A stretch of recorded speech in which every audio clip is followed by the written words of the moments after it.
All right. What day is it? It's Wednesday. All right. We're making our way through the week.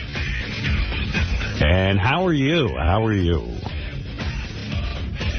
Cupcake Wednesday. Yeah. Cupcake Wednesday. I saw people lining up today. Yeah, I was just reading, I guess some people who are Republicans, in the New York Post write a editorial, not an editorial, but like a op-ed piece, and they were talking about how Joe Biden makes more gaffes than Sarah Palin, that if Sarah Palin said the things Joe Biden said, they'd be all over her ass for it. I know, even she got off a quip on Joe Biden yesterday. She said, I think the next crisis in the Obama campaign is Joe Biden's next speech. Yeah. So, I read this stuff. I read everything. You go back and forth, It's like, well, it's been exciting. Yeah. They say here, the other day, I don't know. Yeah, I don't even want to get into it, but Biden said something like, about FDR. Did you read that one? No. Okay, wait, this is good.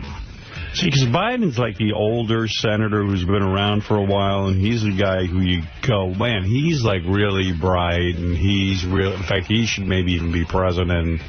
And then you start reading about him, and you're like, I don't know if knows what he's doing either. I think, Biden is off script a lot. He, trusts what he thinks in his head. As a person who does that, I know. But, he is a well-studied man. Yeah, I don't know. This makes him sound kind of dumb here. All right, read it to me. Okay, let me find it. See, I was too lazy to get a pen to circle something, so now I'm sounding less than professional. Sounding like Joe Biden. I read some other article while I'm looking for this that Bill O'Reilly signed a new 4-year contract with the Fox News Network to continue his television show. And now he's saying, I think I might have to give up the radio show because, I'm just kind of working too many hours. But I wonder, is his radio show not doing well? Yeah, I mean, the radio show isn't setting the world on fire, I don't think. Doing radio is a lot harder than television, I can tell you. It's that special guy who can handle a radio show. And remember, the TV show is just an hour. Yeah. You can pack, a lot into an hour. When you're stretching it out to 4 hours and asking people to stay with you, that's a tough call. Fuck it, I'll read it live. Yeah, where's that tape? I love that. You got that, Fred? You know what? I'll write it myself. I'll write it. I'll take it some time tonight and write it. I like when Bill O'Reilly explodes. What does he explode again about? They had written that coming up next or something. It was a sting outro for Current Affair or whatever that show was he was doing. Yeah. And he couldn't figure it out. But I got to find it. Oh, here we go. I found it. Okay, here we go. So this is Joe Biden says this. When the stock market crashed, Franklin D. Roosevelt got on the television and didn't just talk about the princes of greed. He said, look, here's what happened. What really happened is Roosevelt wasn't president when the market crashed in 19... So anyway, so then the person writing this goes, look, first of all, Roosevelt wasn't president when the market crashed. Even I knew that. It was Hoover, right? It was Hoover. Right. And TV was in its infant stages, not available to the general public. At least he was a radio guy. Right, until at least 10 years later. Yeah, his fireside chats were on radio. Yeah, so he thought FDR was on TV. And he thought... So was Lincoln. Yeah, like he's just completely out of it. Did you see those Lincoln-Davis debates? Yeah, they were on TV, but very few people had televisions back then. Jefferson Davis, I thought, came off his race. So, all right, I got it now. Here's Bill O'Reilly when he was back on A Current Affair or whatever show he had. Inside Edition. Inside Edition, I think, was his. That's tomorrow. And that is it for us today. Okay, I don't know. Whatever it is, it's not right on the teleprompter. I don't know what that is. I've never seen that. No, there is. We are going to do Sting, yeah. Okay, but now I can't read it. There's no words on it. Okay. I mean, sure. There's no words there. To play us out. What does that mean? To play us out. Sting is going to do. It's a video. Sting video. What is for credits? I don't know what that means. To play us out. What does that mean? To end the show? Yeah. Yeah. All right, go. In 5, 4, 3. That's tomorrow, and that is it. Okay. In 5, 4, 3. That's tomorrow, and that is it for us today. And we will leave you with a... I can't do it. Something we'll Bob do it Levy. live. Okay. We'll do it live. No. We'll do it live. Do it live. I'll write it, and we'll do it live. Thing sucks. In 5, 4, 3. That's tomorrow, and that is it for us today. I'm Bill O'Reilly. Thanks again for watching. We'll leave you with Sting and a cut off his new album. Take it away. My favorite guy is the guy who goes, in 5, 4, 3. Nothing throws that guy. No. He is as calm as a cucumber. That's my hero. That's the first assistant director or the stage manager, they call those guys, and he is the MVP of that shit because he's got the director yelling in his ear. Yeah. He's got this guy yelling. So he's just like, in. We'll do it live. We'll do it live. 5, 4, 3. I can't do it. 5, 4, 3. Guys, you think you could make a fake tape with O'Reilly versus Tracy? Like, you take the Gorillo stuff, but don't use, just use little bits and have O'Reilly yelling and then Tracy yelling. I think that's a winner. O'Reilly versus Tracy. I'll do it live. You douche. Yeah. I'll that's all you write need. it myself. You don't need, like, long clips. Just, You're a douche. Fuck you, I'll write it. You couldn't write shit. I'll do it live. You're a wannabe. O'Reilly versus Tracy. I say in a real O'Reilly versus Tracy, Tracy wins. Oh, yeah. Easily. Tracy could beat anyone. Easily. Is this no makeup or new makeup? Because I like your look right now. This is a new makeup. Yeah, I guess excellent. I put it on a different way. Better. You recognize that. I look her over. He looks at me. Yeah, but you look to me. You look hot every day. No, you look real pretty like this. This is a good look for you. Thank you very much. What'd you do different? It's a different lipstick. It's a more natural. Yes. Not, this goes with your skin tone better and your eyes better. Your eyes are popping now. And I do, I'm not doing such black eyeliner anymore. This is good. You are more natural. You are the gayest heterosexual man ever. Yep. No, I love women and I love to look over the women. No, but that's what I don't like women. You got mother issues like me, but you I really don't like women. I like them. Yeah. Right. Well, most guys, that's the only reason they're with women. You like them over. Them over. Too. Yes. And then fucking them over. Let me look at you for a second.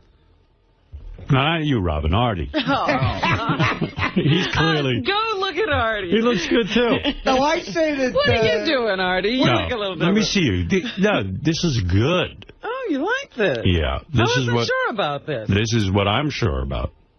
Did anyone else here notice that? That's how you get laid, too, man. That's a great thing. It ain't about getting laid. It's about being attentive and looking at my woman over there. Very sweet of you. Yes, very sweet of you to notice. Because I saw Robin yesterday in the kitchen there where we get the snacks, and she looked really good. She was by the sink, and she had this shirt on, and I said, I want to compliment her, but I don't want to say a dumb thing. Like, what? Well, you're busy looking at her titties. I'm looking at her face. That's what she likes. Her back was to me, and I was like... So you're looking at my ass. You're busy with her ass and her titties. I was looking at her ass. Besides, she did this for me. I'm going to appreciate it. No. You know what my mother always said about me? She said, since you were a little boy, no matter what I did, you would notice. She says, if I put a new glass in the kitchen, you would notice the glass. Right.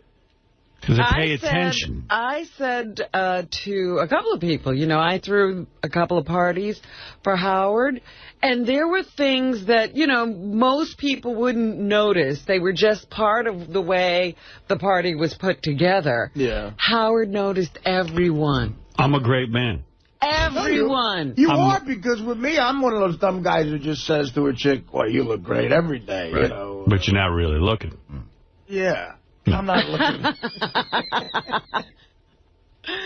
But, yeah, he notices, you know, most people would just come in and say, oh, this is a lovely room. Howard noticed the glassware. He noticed the I look napkins. everything over. He noticed everything. He noticed the printing on the menu. I look everything over. He was amazing. Well, that's nice, too, if you throw a party and he appreciates it. Yeah, I'm a maven. Yeah, but it was just astonishing how much detail he noticed that most people would just say, oh, I knew it was a great time. That's why I threw Artie's party in a pizza place. I knew he wouldn't notice it. Oh, no, I noticed that, my friends. I will never forget that. That he noticed. One time you impressed him. Sometimes my mother on a Sunday would she wouldn't make gravy. She got lazy. She would make 𝗵𝗵ici's, and I said, I noticed your gravy. I saw in the newspaper there was here's a nutty guy, but I love nutty guy stories. A Michigan man arrested for allegedly driving erratically and nearly hitting a police car said singer Beyonce was waiting to meet him, according to police in Milford, Connecticut. Where was she? She was in Connecticut? No. Officers said 33-year-old Robert Williams, Jr. of Maycomb Township, Michigan, was taken to a local hospital for evaluation. He nearly hit a police car early Sunday, asked the officer for directions to Detroit, and then drove over a sidewalk in grassy area. Wow. Imagine you're a cop and you're dealing with that. Yeah, and you're in front of a cop and you're doing that. Williams, who had flowers and a teddy bear in the car, also asked if the officers were escorting him to New York City, saying Beyonce had agreed to meet him at the GW Bridge. Oh, my God. Police said. Oh, my God. Lock him up. Where are his family? I want to see what they look like after living with him for a few years. You know what? They look like they want to get out of town. They're exhausted. They're so glad he's going to go visit Beyonce. You don't even know. Yeah, they were like, here, they probably gave him the flowers. Imagine we find out Beyonce was really waiting for him at the GW Bridge. Yeah, it's we who are crazy. And then the other thing I got to just bring up right here at the front of the show, Mel Gibson put another $10 million into that kooky church he's a part of. Uh-huh. Mel Gibson's like super religious. He's part of a church that the Vatican won't even recognize because they're too religious. Oh, no. They don't recognize the Vatican. Yeah. Nobody recognizes each other. The Vatican, they do a service where, like, the women are covered and that it's all in Latin. Nobody knows what anyone's saying. Right. Mel Gibson's right all over that. Well, answer me this, Mel. Why is it more religious in Latin? Because that's the way God wants it. You don't understand these things. You see these Latin guys, the shirts, they're all into religion. A little toasty in here, a little hot, isn't it? Really? I'm cool over here. Not me. Well, maybe I got all the air. But I'm not going to tell 𝗮𝗮 to change the temperature in here because if he changes it, I'll be too cold. Well, you know, Scott's in charge of that anyway. Hey, Rob, you're on the air. Good morning. Welcome to the show. And what's on your mind? Howard, good morning. I love you. I love all you guys there. I've been listening for years. I'm a huge fan. But I got to say, I'm also a huge fan of Riley. And is there any way that you guys could appease this guy and keep him on? He's not going anywhere. Yeah. What are you kidding me, man? You know people. Have you heard, Riley? There's no appeasing him. I just don't want him to leave. You know what I mean? I just love He ain't leaving. Trust me. Here's what my instinct tells me. The radio show that we gave him for an hour once a week is the best thing that ever happened to the guy. Yeah. The guy never had any sort of audience or anyone to talk to. And now he's delusional. And, yeah, I know he wants a lot of money for that show, but that show ain't going to make him any money. It's just not going to happen. Not here at Sirius. Right. In fact, there's a lot of people here at Sirius don't even get paid anything to do a radio show. And the fact of the matter is, he gets a nice $400 for the hour, which is probably about $350 more than he's ever made in an hour. And he gets to do it from his house. It's absolutely no sweat. He gets an audience.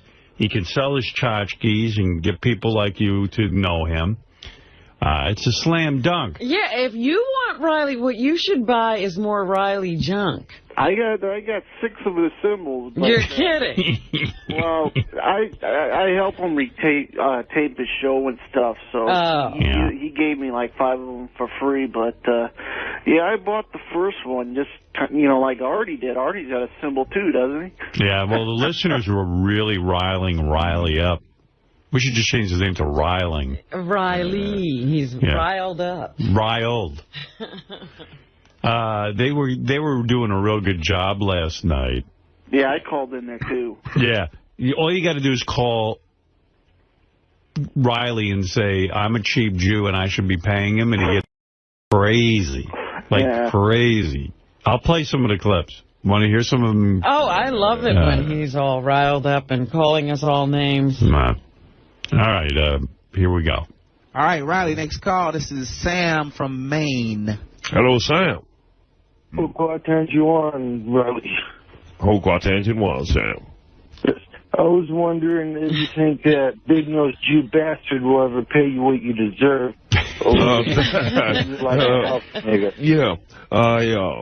I doubt seriously if they will ever do the right thing. You are the best man in radio history, and you deserve to get paid. Well, thank you, my good man. He has that dog he spends millions on, and he tells people to adopt it. He spent thousands of dollars on his dog, and yet he still tells people to adopt. He could pay you money, Riley. Well, of course he could. If I had 1/100th of the interest on his money, I could live. And it would seem to me that it is in the hands of the listeners, people, regardless of what you feel of me. Let your feelings be known to these people. Maybe they'll squeeze out a couple more bucks. But I've been here. Any job you go on, if you do well, within 2.5 to 3 years, you probably would have gotten a raise. You see what I mean? But, of course, I do not personally have the power to move them. But those subscribers can, and I must put it in your hands. Thank you, sir, for your sentiments. A rather calm Riley. It's all good. It's all good, Riley. Calm Riley, riled up Riley. My good man. Yeah. That whole William Shatner was interviewed. Someone sent me this off the internet. He's now spoken out about George Takei. Oh, really? It's so great. Finally gotten to him? Yeah. He finally. I don't even know this man.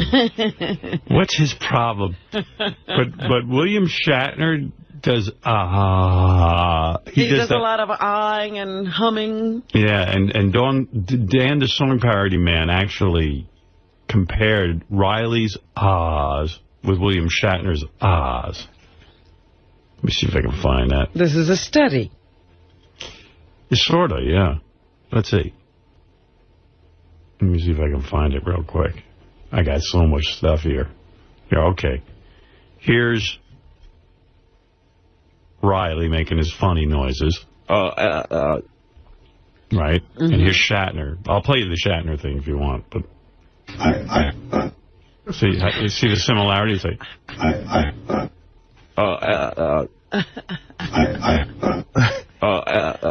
And then here's Riley.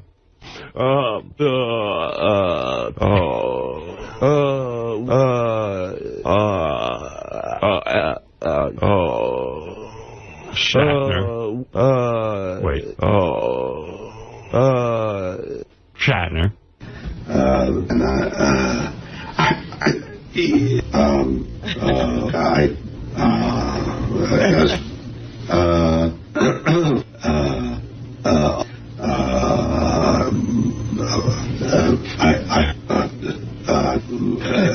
I could probably get them both going together at the same time if I work on it. Wait.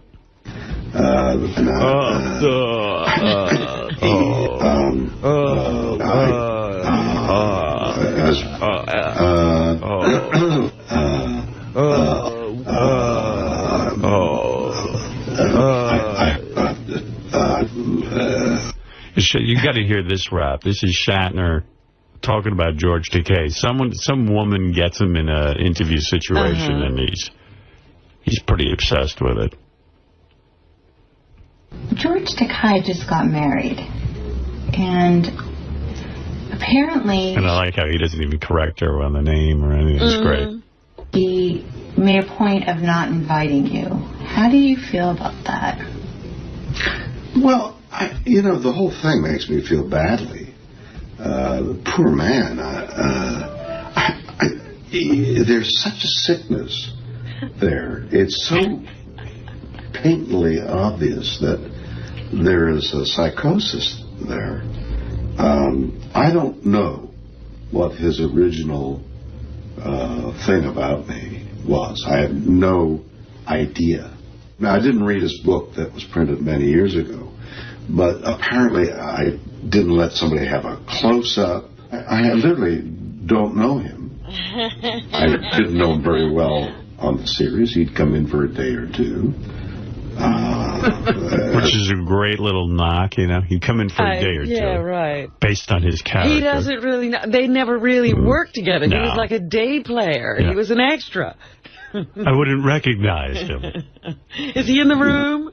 As evidenced by the part he played, and then on the movies, there occasionally. I didn't know the man. But he's continued to speak badly about me for all these years. Now, I love Bill because there's such arrogance in this. Yeah. It's like, I don't even know him, and you'll hear. Obviously hiding his homosexuality. Talk about festering and not living the truth of your life and feeling badly about yourself and being fearful that somebody will find out this terrible, terrible secret. So he thought. Finally, at the age of, I think, 70, he decides to come out of the closet and say, I'm gay. Like, who cares? Be gay, don't be gay. That's up to you, George. You'd think there would be an epiphany at some point where you say, where George might have said, poor Bill Shatner. He is such a lonely, desperate, unhappy man that he did all these terrible things to me, which I can't remember. I presume he can remember all these terrible things that I must have done when I said hello or something to him. But you'd think he'd have this epiphany and say, yeah, I hope that, because he and I don't have many years left in this world. I wish him well. I'm so happy that I wish him well. But instead, what he does is he makes this big deal about not inviting me to his wedding. Well, if I was such a terrible force in his life, even 40 some odd years later, because I haven't seen him, that I affect his marriage, where he has to isolate it and say, what kind of sickness is going on? And there must be something else inside George that is festering and makes him so unhappy that he takes it out on me, in effect, a total stranger. Well, it's possible that he just wanted to invite just the intimate people in his life. But why would he go out of his way to denigrate me? It has been and will be a mystery. That's right, and it's sad that the man can't find enough peace in his life to either say, be positive and say, I forgive him for whatever those hurts were, or to shut up about it. Yeah. It's sad. I feel nothing but pity for him. I love it. Ooh, he pities him. Yeah, we got to play that for George. Oh, my. And for William Shatner when he comes in here next. Yeah, he's coming in soon. What if I get both of them in there? Oh, I love that. Great. Can we get them in together? I like it because William Shatner's like, I don't even care about him or know him. But clearly he does. Yeah. You don't talk about someone for 20 minutes. You know? He's put a lot of thought into that. Yeah. You know, at the ceremony, at the wedding ceremony, I understand, usually you stomp on a glass. Yeah. George stomped on a photo of Bill Shatner. I'm not kidding. That was the ceremony. And when they announced that he was getting married. I don't know if you knew that. One of the single greatest afternoons of my life was when a horny, black, handicapped kid stuck a bottle of vodka in my asshole. Well, Jimmy Doohan, but Patrick Stewart, and with his nose buried in George Takei's ass, Leonard Nimoy shit on John Wayne's face. Fried egg sandwich was jammed into Isaac Asimov's disgusting hole. And then all hell broke loose because fat-assed Nichelle Nichols squashed a retarded midget with a light bulb while grunting and in small plastic bags of M&Ms. And then Walter Koenig showed up. He was so horny that for the next hour and 15 minutes, Walter jerked off DeForest Kelley until his firm hard cock, soggy, congealed, come all over Lorne Michaels' pretty face, and then Gene Roddenberry washed Lorne's head off with hot piss. Oh, my God! It was a party. His book might be better than yours, Artie. I don't know if you're going to be able to match stories with him. That's right. That was a 10-minute soliloquy. Right. Let's see. Going back to Riley, you want any more? Or I love this. Yeah. Okay. Anytime Riley's around negotiation time, he's a brilliant man. Here Riley states someone at Sirius Radio wants him to starve. All right, Riley, next call. This is John from Long Island. Hello, John. Riley, what's up, buddy? Not much, John. How you doing? What is this stuff, man? They want you to play Deal or No Deal for your new contract? Well, otherwise, I felt that I had been with them long enough and proven myself that they could throw me a bone. They are hiring people all the time. One man they recently hired, they gave him $3 million a year. And I really don't know the gentleman. I'm sure he's a nice person. Nonetheless, with me, they're not giving me a dime. And this is by... Never occurs to Riley that Chris Russo might actually have an audience and more talent than him.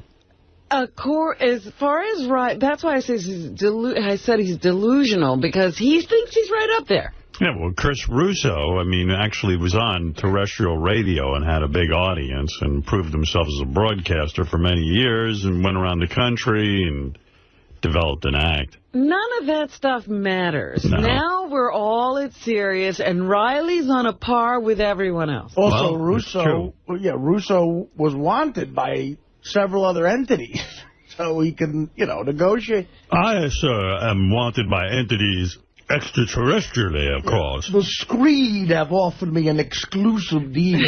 I don't know why he doesn't go work for the Screed. Somebody up there do not want me to succeed. They want me to starve, even though they won't outright fire me because I'm too valuable to them. You see what I mean? Oh, I know that, man. Hey, don't play that suitcase game. You know they ain't going to have more than $31 in any one of them. Yeah, that's right. Listen. All right, Riley. Here, yet another one of our fans tries to call Riley up and get him riled. Riley, next call, Rob in Indiana. Hello, Rob. Riley, what's up, buddy? How you doing, Rob? Not bad.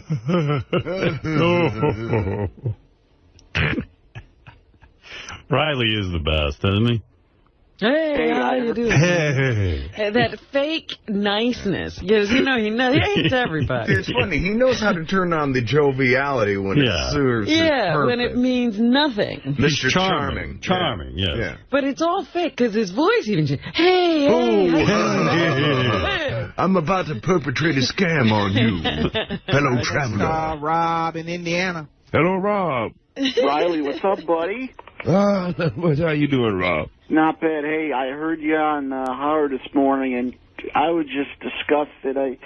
It's just apparent, Riley, that they have no concept of the value of money. I mean, Howard talked for a half an hour, 45 minutes about, $1,000 meal he's going to treat these guys. And then they asked, someone said, well, how about Riley? Invite Riley. No. Yeah. No. And then the day before, this Artie guy wins like $41,000. And then he's throwing all this free money around to everybody. I mean, people who need money and care about money, they don't do that. Right, you know what I mean? Yeah, those people they're throwing it to, they do not consider them competition. Yeah. But me, I'm not trying to compete with them. I'm a different genre than they are, and what have you. And I could not treat a human in this manner. These people on the show, they just have no. Riley could not treat anybody like this. He hasn't treated anybody anything. He'll never be in the position to treat anybody. And this guy is from Indiana calling in. I don't know what he's talking about. That's a $3,000 meal you're treating us. Concept of money that this Robin, she's going on vacations every 3 or 4 weeks. Rome, Spain, Italy, whatever. Same with Howard. Robert, they would give me another hour or two on the air. I could live. They won't even do that. But I mean, Howard talks. Well, Sirius doesn't have the money. Well, fine. Howard has money. Cut the guy a check once in a while. It's not going to hurt. You just made $500 million. I'm sure another 50 or 100 a week is not going to break your back, Howard. Nah, of course it would not. Everybody's in your pocket. Point will try to live. You know what I mean? But these are show people. Yeah, it's pathetic. Never make the mistake of thinking these people are any less than underhanded, petty, backstabbing. By the way, I want to thank him for calling us show people. Nobody's ever put us in show business before. Grub worms. Yeah. You understand? They don't mean to do right. If the shoe were on the other foot, he wouldn't have to want for anything. Yeah, and that, in his position. She just gets married to this model. If she had a scar on her face, he wouldn't give it. And if he was broke, she wouldn't about him. Yeah, well, actually, but that's you're telling the truth there. And I can assure you that my old lady, she's quite beautiful, but she did not marry me for my money. Yeah, she's not a gold digger, Yeah. It's just pathetic and sad. And, and then they said, well, he's going to work for us anyway, without a raise. They know where they've got me. Yeah, that is no reason. Money, That is no reason to remain inhuman. Yeah. Have you got a question for me? Yeah, Riley, I do. I'm sorry about that. I always get angry about that. Yeah. That guy's a great call. Oh, he's amazing. He's really good at it. Hitting all the points that Riley can agree with. Yeah. I got 2 more if you want. Oh, please. I'm loving every second. I wanted to remind the listeners, Riley, not to forget they can listen anytime. People, you can listen anytime online at Sirius.com. Just click on the Listen Online tab. Right, people, and let me admonish you to get your symbols and various other products, because with that second operation on my leg and the accompanying, rehabilitation and all of that, I have to tell you, and I hate to do it, but I have to tell you that they really cleaned me out and beyond of assets and what have you. So I'm really actually suffering here. Anyway, welcome back to the @1 show, and I don't. Oh, there's a real upper. Yeah. Get into that now. It's up to the listeners. What operation? Right. He's always limping with a cane. I guess maybe something's up with his leg. Yeah. I know one thing. He didn't hurt himself carrying his money. Right. Because he's pretty wiped out. Didn't hurt himself walking to work either. All of his assets are gone. And what have you. People, go to RowdyMartin.com. Get your symbols, get your books, your beer mugs, etc., etc. We need you. And also check out HeyRiley.com. HeyRiley.com. We love you. Thank you for being with us. And listen, tomorrow I'm probably going to call and tell them to start the paperwork anyway, because I believe that these listeners are going to keep me alive. Uh-oh. Yeah. Thank you very much. We love you. What? Well, I'm sorry. He's re-upping? Peace and love, everybody. Yes, indeed. Rowdy Martin Show. I told you, he'll be back. He was nervous. What you should do, Howard? Do we have a little time here or what? Oh, cool. Yeah. That's cool. Well, then. All right. You should tell him it's $4.50 a week, but he can't do any plugs. We're taking away the plugs. I can't sell my mugs. Now, what does a Riley mug look like? I imagine it's a coffee cup with a square box on it, and instead of like a Jackie logo, it's a picture of Riley. Or one of his stupid aliens. Yeah, I bet she goes to the same company Jackie goes to. No, I said, Jackie, do you really want to be the guy who sold some drunken guy at one of your club dates a mug? Because he's going to wake up the next morning, and he's going to come to, and he's going to be sober, and he's going to look at that mug, maybe 4 of them, that he spent $15 a mug on. Right. And they're worth about $1 combined. And, do you really want to be that guy who took advantage of a drunk? You go to me with a straight face. Hey, I feel real good. These mugs are really nice. People love this stuff. They love it. I remember that T-shirt. The T-shirt was almost like a newspaper. It had so much writing on it. There was every ad he could think of. Because you want to wear that. Oh, yeah. It's so stylish to walk around plugging Jackie's stuff. Big, giant, comical letters. Yeah. Like fun, whimsical letters. Jackie, Joke Man, 922 Wine. Right. Then would say... Jackie Joke Page. Joke Land. Joke and Land. a phone number. Right, phone numbers on it. Like a billboard. Yeah, that's nice. And you know what? Not only are they paying me, but then they're advertising for me. That's some business plan. Oh, it used to make me insane when I'd see the amount of junk Jackie would sell people. And not like, I mean, I wasn't jealous. I was trying to tell him it sort of makes him look... Low rent. Yeah. You don't have to grab every dollar on the table. Plus, you were on stage, and now you're backstage or out in the hall selling tchotchkes.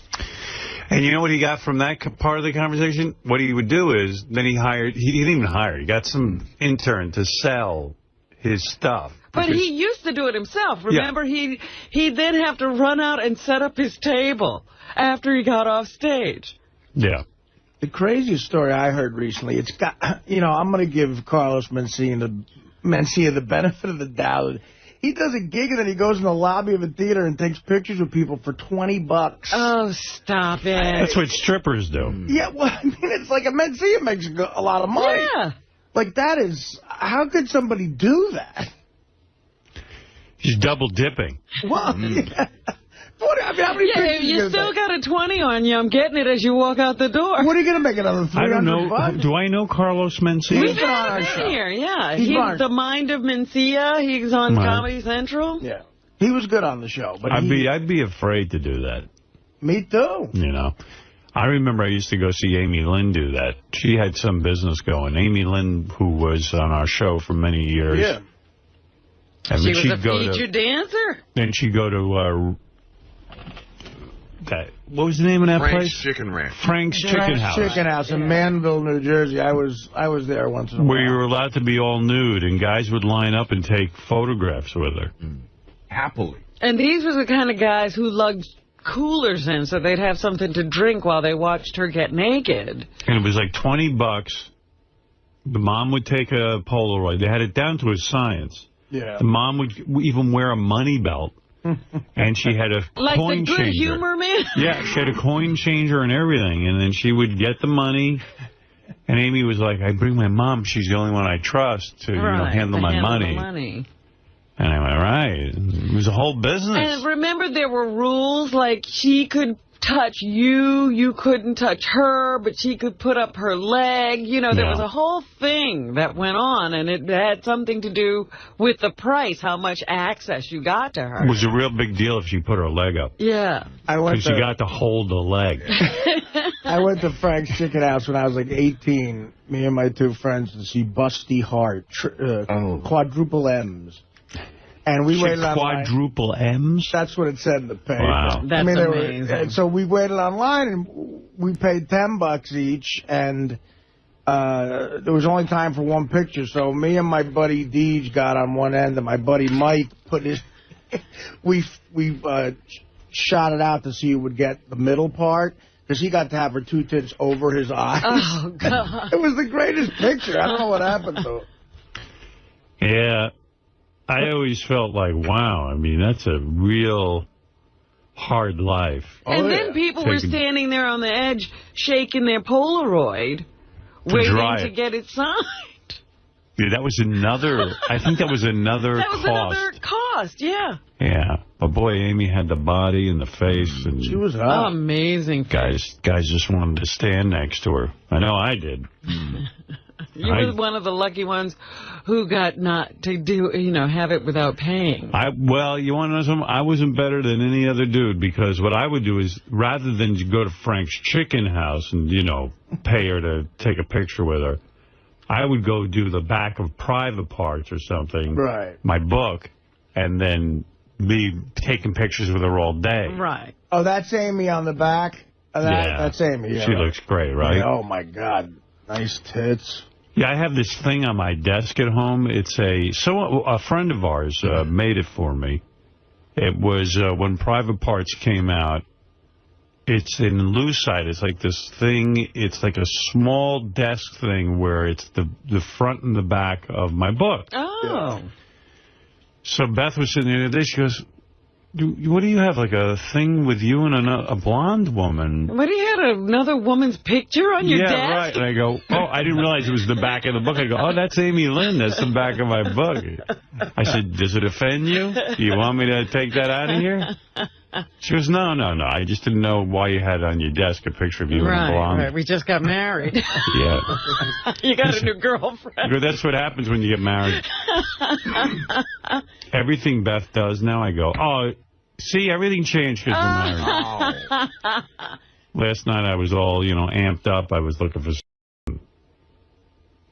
No. She was, like, super tired. I go, what is with this marathon? I can't wait for the... Oh, no, the marathon again? That still hasn't happened? No, it doesn't happen for another couple of weeks. 2 weeks. And I just wrote her to ask her how that 20-mile run went, because... I didn't hear anything back. She's probably too tired to write. But she did really super well on it. Yeah? She goes, I feel really good after the 20 miles. But meanwhile, she's tired. I mean, this is like a full-time gig with her. Yeah. With the running every minute. So I said, I can't wait for this running to be over. I said, no more running, please. That's it for you in marathons. I said, you're not that much fun when you're running. Good Lord. I mean, try to just be available to me 24/7. And available for my needs. Yeah, didn't she read the contract? Yeah. You forgot to put that in, I think. But then I'll turn to her and go, I said, this is a terrible marriage. And already. And I can't believe how things have changed since we married. And she goes, what are you talking about? I was trying to make her jealous last night. Did you tell her about your big night out? I said, she's going out Thursday night. Yeah. With her friends, these girls, a group of girls, to celebrate another girl's birthday. Right, that's why we're countering with me, you, and Benji. Right. So I think Beth was expecting I'd stay home and play chess or something. And instead I said, you know what, I'm going to go out. Yeah. Now, in the old days, I would just go to a strip club and I would her head up. You know what I mean? Yeah. But you're not doing that. Nah, I'm not. Now, what is that all about? I think I'm not to be trusted in a strip club. Oh, really? Yeah, I'll tell you what I'm trust myself, actually. I'll tell you what I'm going to do, though. Being the one single guy. That's crazy. Yeah, well, you know what? I really want to keep things. I just want to keep things real. You're being like John Hine. Yeah. Yes. No, he's jerking off. No, I'm not even jerking off, but not. I would jerk off. I would jerk off, but if we now I have nowhere to jerk off. If we do this, though, I'm making up for when I wasn't with you in the single days. As the one single guy there, I am really going to be aggressively. I want you all to help me chick. Right. I mean, a hot chick. Like I'm taking applications. Well, you know, they could actually get you a relationship. No, I don't want that. You don't want that? Well, let me tell you. So anyway, Robin, what are you talking about? So last night, we're laying in bed, and I'm just angry. Yeah. At the end of the day, I'm always angry. Oh. So we're laying there, and I said to Beth, Thursday night I'm going out. She goes, oh, good. I was worried about you. What are you going to do? I said, well, I'm going to a restaurant. I was going to go to Nobu, but I realize now that we announced everybody will be there. So we're going to change that. Yeah, there'll be a line outside. Yeah, right. Well, there's 3 Nobus, right? Yeah. Which one? It'll be hop around the Nobu. So anyway, we'll go to all 3. Anyway, the so Nobu hopping. So I said to her, yeah, we're going to Nobu, I said, and I'm going out with Artie, Fred, J.D., who else? Benji. Wow. And when did she start to get jealous? So she looks at me and she goes, oh, that sounds so nice. Who else is going? I forget who we decided. Sal? Sal. No, Ross is in? No. I thought he was. I don't know. I thought you said he was in. He said Sam. Sam, we said? Tim. Oh, Tim. Tim was out, so that Sal could be in. Yeah, and Sal. And I said, it's Sal. She goes, oh, that's nice. You feel bad Sal wasn't at the wedding. You're going to have Sal. I go, yeah, that's right. Jason, you what? What? I just have your final list. Yeah, what is it? It was Artie, Fred, J.D., Sal, and I think that was it. Benji. And Benji, right, Benji. Yeah. That was it. And Tim. No, Tim was out. You sure? took him out. Tim's doing Superfan Roundtable. He can't go out. Oh, he can't? Okay. Right, and you said it was like 7 guys, right? Yeah, because you wanted it short. You wanted a small list. Yeah, maybe we better have Ross in there, though. All right. Do you think we need him? I thought he was in there. Well, he kept falling in and out. And, well, yeah, the other guy... But aren't you afraid if Ross is there, we'll ignore J.D. and Benji? Well, that's going to happen anyway. Oh. Let me say something about J.D. I mean, yesterday was the day of your regular meeting, and so Gary leaves the wrap-up show, and John Hine was stuck with... J.D.? J.D. and Ronnie as his co-host. How do you weave that in the gold? It was a nightmare. Horrible. It's so funny that Robin brought this up because, John usually comes in afterwards and I usually say, how did it go? And John shook his head like Lurch. He was like, oh. Was it really bad? It was, first of all, somebody would ask a question and John would say something and then he'd turn to J.D. as for a response. And J.D. can't make a sentence. And so you'd get a J.D. answer, and then he'd have to look over to Ronnie. Ooh, that's tough. Can you imagine? That's your show? 2 guys with incredible personalities. And then they started fighting like 2 10-year-olds, J.D. and Ronnie. And Ronnie stalks out of the room. Wow. You know what? And John had to keep breaking it up. All right, guys, enough of that. I want to get to a few more callers. What were they fighting about? J.D. and Ronnie can't stand each other. Wow. I want to hear it. Sounds good. It was hysterical. Yeah, it sounds good. So anyway, I felt for John. Let me see if I can get some clips of that. But then so I said that to Beth, and I could see that didn't get a rise out of her. So I said, she's like a big Rosie O'Donnell fan, you know? So I go, you know what I'm doing Thursday night?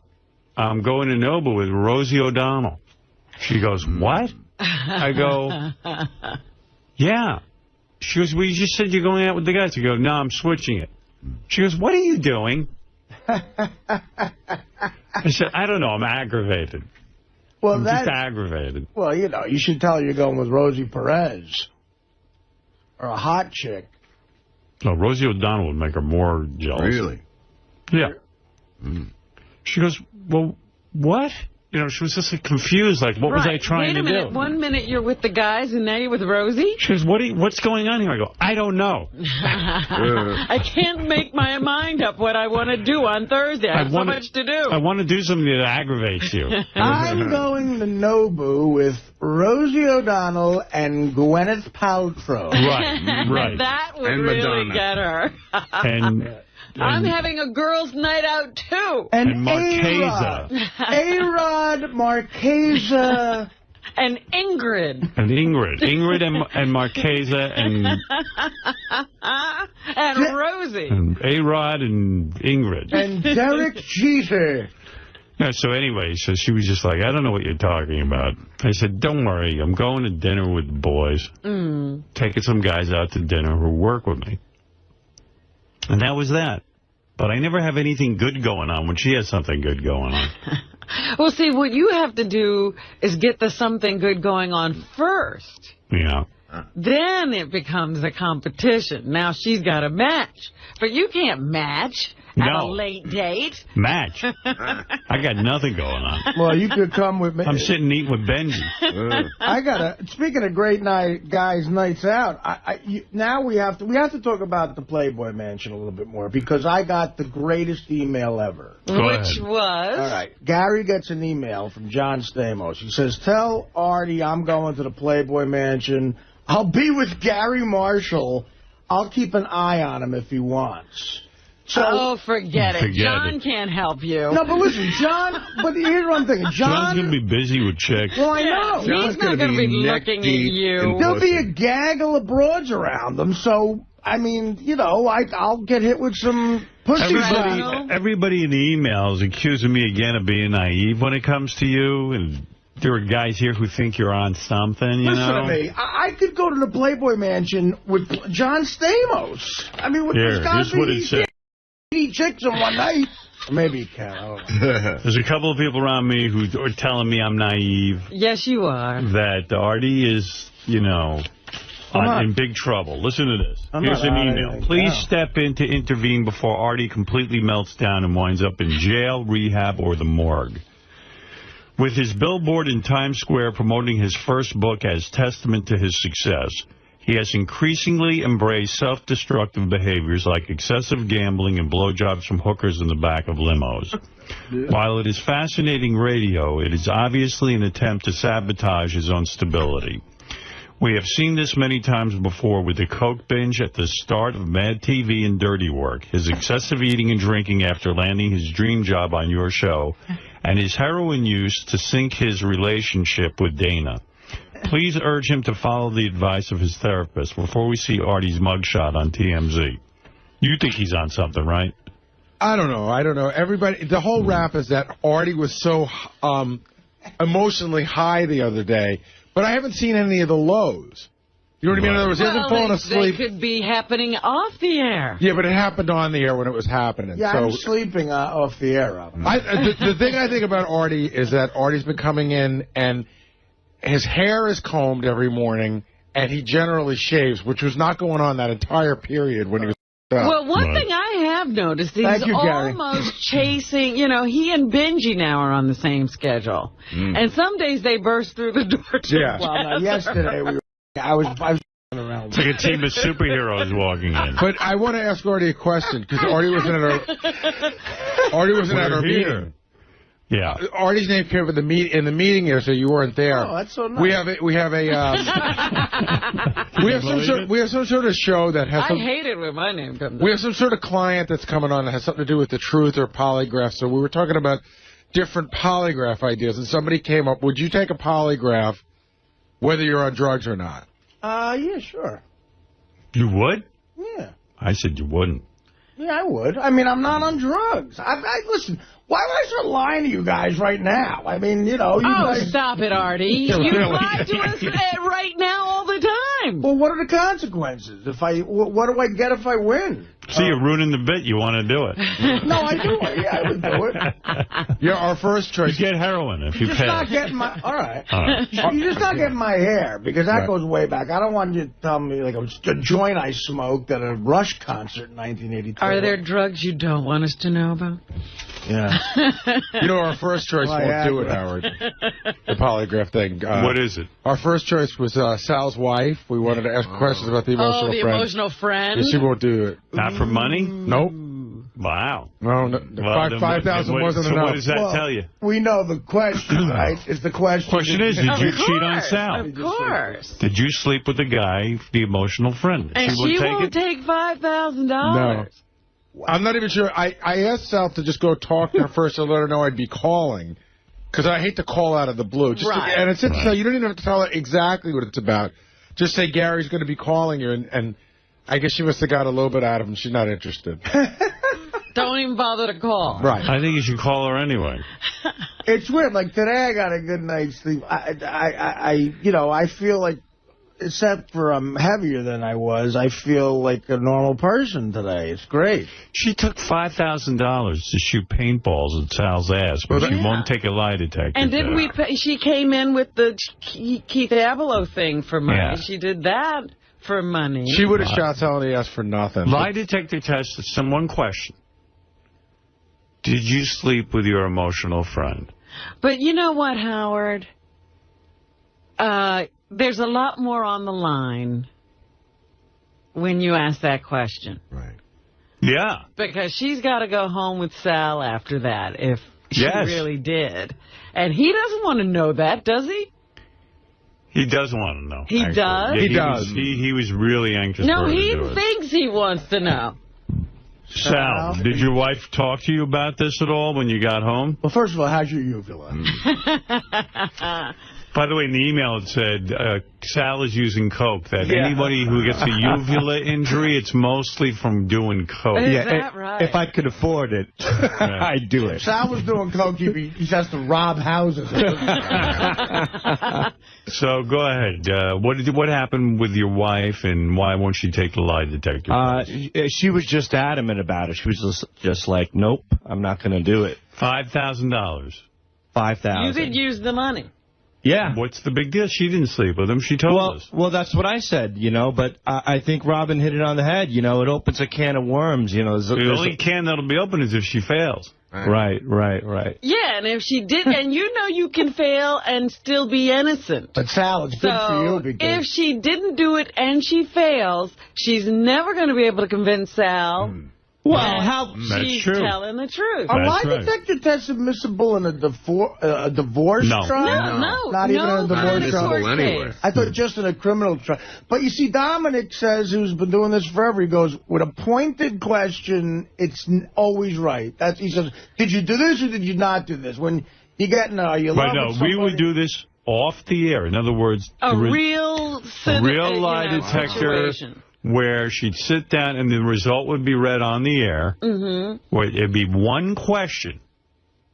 First they give you a bunch of test questions. Is your name so-and-so? Are you married to Sal Governal? Are you this or you that? And then finally, the money question. Bam. Did you sleep with your emotional friend? Or even more so, did you your emotional friend? Right. And you could actually have the guy's name in a private situation. Right, in a private situation. That you really get the reaction to everything. And all she has to say is yes or no. Oui ou non. And then she takes the money. And then she gets $5,000. See? And then so she doesn't even have to split with Sal. So let me get this straight. She goes out. She bangs a guy behind my back. Go ahead. She comes on the air. She gets rewarded for it. She gets rewarded. She humiliates me and says, hey, Sal, this guy. Right. Give me the check. I'm going to the mall. Right. Where does that leave me? That's your problem. That's why I'm saying you see the mastermind behind all this, Howard Stern? This is the man I'm going out to dinner with tomorrow. Why? You don't the want man who's willing to pay my wife $5,000 to admit to the world that another man. I'll tell you what you get out of it. Okay. You get the truth. But the truth is Don't you want it? No, I don't. You don't want to know. Well, what if we do the test and never tell him? I'd want to know if Beth some guy. No, you wouldn't. Well, sure I would. No, you wouldn't. You would hope against hope that it never happens. Man. And if you did know, you could never forgive her. Right. Even though you love her. And it would tear apart your heart and this relationship. And you see, I said the same thing. I've been through this. If we did a lie detector and we find out your wife the guy, would you divorce her? No. Oh, you wouldn't? No. Then you shouldn't find out. Because I've made up my mind already. I've said this several times that emotionally I felt betrayed, whether she or not. Oh, Sal, you're a way better man than I am, brother. That's an evolved... Well, you know what? When you have a family and you have 3 beautiful sons like I do, and, you know, you want to make things work, you're going to do whatever you can. I've seen your family. You got 2 beautiful sons. One of them's a little iffy. Secondly, I'm kidding. Which one? The one Artie ate. No, I'm kidding. He tasted a little iffy. That doesn't even make sense. Yeah. But listen, yes. I think that you deeply want to know that, and you're lying right now. You know what I've done to make it better on me? I've said to myself, it happened. Right. Do you know what I'm saying? So it can't get any... That makes you feel better. It can't get any worse. Like when you unless a videotape comes out next week. As Artie just said, you're a better man than I am. Because, dude, I got to tell you something. I don't care how many beautiful boys I have at home. If I find out that Beth cheated on me, right, it's over. It's got to be over. I want to be with a woman that's faithful to me. Well, it happens. We all have our faults. She's being faithful now. How do you know? Well, we could ask her that, too. Yeah, you want to know that? Yeah. You know... Would you be happy with that question instead? Have you been faithful to Sal since the breakup of 143? I think she has been. You think, but you don't know. I don't. Ask her if she'll answer that question instead of the other question. You say you think she has been, but aren't you still spying on her? Not anymore, no. Liar. Well, I stopped after round 3. That was it. Round 3? What was round 3? We only ever thought it went to round 2. Well, I'm not talking about round 3. Oh. What was round 2, Did you hire a PI? Round 2 was here. No, round 1 was when he found out something was going on. Round Hit the 2, phone, yeah. Round 2 is when I think he was launching some sort of investigation, but I didn't know about a round 3. Round 3 is when Hagler knocked out Hearns. Remember that? What is round 3, if I may ask? No, there was a little bit of a relapse that happened a while ago. Oh, what? Oh, yeah. She started 143 in again? Yeah. And then... This was after everything. Wow. Are we still in round 3? No, we're definitely done. I mean, she started jonesing for the dude again, and then... well, you know... started texting again? Something like that. You know, we cleaned it up. That's all I can say. Would you kill the guy? No. God, man, that is... Oh, dude. You know how do you clean something like that up? You just do. He took away the cell phone. Right. Now she's using the carrier pigeon. How did you find out?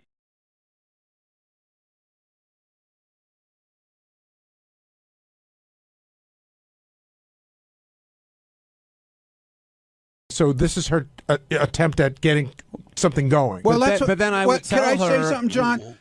That's what irks me with this whole thing, with this whole thing she's doing, because as soon as Howard started to hammer her about it, she brought us into it, and like trying to make us the bad guys also. Like we're doing something wrong because he's hammering her. Or we're providing the same amount of entertainment or whatever. Well, she went flat out and said, hey, she's not doing anything less or more than Ronnie and JD are doing. That's not true. What do you do? I host the show.